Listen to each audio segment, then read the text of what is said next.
ആന ഇപ്പോഴും ഈ പടമലയ്ക്ക് അടുത്തുള്ള കുന്നിൻ മുകളിൽ നിന്ന് ആനയെ ഓടിക്കുകയാണ്. അല്പസമയം മുമ്പ് വലിയ രീതിയിൽ പടക്കമൊക്കെ പൊട്ടിച്ചിരുന്നു. പാൽവെളിച്ചം വഴി കുറുവദ്വീപിൻ്റെ ഭാഗത്തേക്ക് ആനയെ ഓടിക്കാൻ ആണ് ശ്രമം. പാൽവെളിച്ചത്ത് നിന്ന് ആളുകളെയൊക്കെ ഒഴിപ്പിച്ചിട്ടുണ്ട്. അവിടെ വലിയ രീതിയിൽ ജാഗ്രതാ നിർദ്ദേശം നൽകിയിട്ടുണ്ട്. പാൽവെളിച്ചം എന്ന സ്ഥലം കടന്നാൽ അപ്പുറത്ത് കുറുവദ്വീപാണ്, വനമേഖലയാണ്. അങ്ങോട്ട് ഓടിക്കാനാണ് ശ്രമിക്കുന്നത്. ഇപ്പോൾ നഗരസഭയിലെ കൗൺസിലർ വിപിൻ വേണുഗോപാലാണ് നമ്മളോടൊപ്പം ഉള്ളത്. വിപിനാണ് രാവിലെ വിപിൻ്റെ ഡിവിഷനിലൊക്കെയാണ് ആന ഇറങ്ങിയിരുന്നത്. നിങ്ങൾ എത്ര മണിക്കാണ് അറിയുന്നത്? അവിടെ എന്തൊക്കെയാണ് സംഭവിച്ചത്?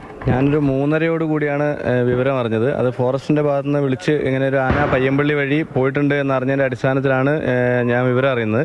പിന്നീട് ആന പോയിട്ടുള്ളത് കൊയിലേരി, താന്നിക്കൽ, വെള്ളിയൂർക്കാവ് വരെയാണ് ആന പോയി എന്ന് പറഞ്ഞിട്ടുണ്ടായിരുന്നത്. അപ്പോൾ അത് ഫോറസ്റ്റുകാരുടെ അടുത്ത് പിന്നീട് വിവരം കിട്ടിയതിൻ്റെ അടിസ്ഥാനത്തിൽ നമ്മൾ ആ പ്രദേശത്തുള്ള ആളുകളൊക്കെ വിളിച്ച് പറഞ്ഞിരുന്നു.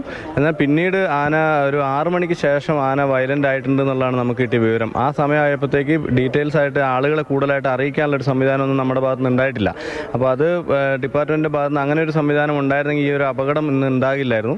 അതാണ് ഏറ്റവും വലിയ പ്രശ്നം. മാത്രമല്ല 2 ദിവസമായി റേഡിയോ കോളർ ഘടിപ്പിച്ച ഈ ആന ഈ ജനവാസ മേഖലയിലൂടെ ഉണ്ട് എന്ന് ഇന്നാണ് ഞങ്ങളെല്ലാവരും വിവരം അറിയുന്നത്. ഇത്തരത്തിലൊരു ആന കഴിഞ്ഞ ദിവസം നിർവാരം ഭാഗത്തൊക്കെ ഇറങ്ങി എന്ന് നേരത്തെ അറിയിപ്പ് ലഭിച്ചിട്ടുണ്ടായിരുന്നെങ്കിൽ കുറച്ചുകൂടി വിജിലൻ്റ് ആയിരിക്കാൻ ജനങ്ങൾക്ക് സാധിക്കുമായിരുന്നു. കൂടുതൽ വനംവകുപ്പിൻ്റെ ഭാഗത്തുനിന്ന് വിവരങ്ങൾ ജനങ്ങളെ അറിയിക്കാനുള്ളൊരു സംവിധാനം ഉണ്ടാകേണ്ടതായിരുന്നു. ഈ കൊയിലേരി നിങ്ങളുടെ ഭാഗത്തൊക്കെ കൊയിലേരി പയ്യമ്പള്ളി എന്നൊക്കെ എത്ര മണിക്ക് ആന അവിടെ ഉണ്ടായിരുന്നു? ആന വെളുപ്പിന് 3 മണിയോട് കൂടിയാണ് പയ്യമ്പള്ളി വഴി പാസ് ചെയ്ത് വെള്ളൂർക്കാവിലെത്തുന്നത്. അതിനുശേഷം ആന തിരിച്ച് ഇതേ വഴി തന്നെ വന്ന് മേലെ 54 ചെറൂർ ഡിവിഷൻ, കുറുക്കുമൂർ ഡിവിഷൻ വഴിയാണ് ആന വന്നിട്ടുണ്ടായിരുന്നത്. അന്നേരത്തേക്ക് നേരം വെളുത്തു തുടങ്ങിയിരുന്നു. ക്ഷീരകർഷകരും പള്ളിയിൽ പോകുന്ന ആളുകളുമൊക്കെ ജനങ്ങളൊക്കെ റോഡിൽ ഇറങ്ങുന്ന ഒരു സമയത്തായിരുന്നു. ഈ ഫോറസ്റ്റിൻ്റെ വാഹനങ്ങൾ പോകുന്നതല്ലാതെ ജനങ്ങൾക്ക് കാര്യമായ വിവരങ്ങൾ ലഭിച്ചിരുന്നില്ല. ആന ഇറങ്ങിയെന്നോ ആന വയലൻ്റ് ആയിട്ടുള്ള ആനയാണെന്നോ ഉള്ള വിവരങ്ങളൊന്നും കൃത്യമായി ജനങ്ങളിലേക്ക് എത്തിക്കാൻ സാധിച്ചില്ല.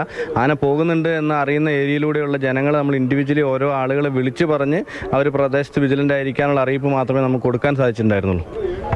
അതുതന്നെയാണ് പറയുന്നത്. നേരത്തെ പറഞ്ഞ ആളുകൾ പറഞ്ഞ അതേ കാര്യം തന്നെയാണ് വിപിൻ വേണുഗോപാലും ഇപ്പോൾ പറഞ്ഞത്. വിപിൻ്റെ ഡിവിഷനിലാണ് രാവിലെ 3 മണി 4 മണി സമയത്തൊക്കെ ആന ആ വഴിക്കാണ് വന്നത്.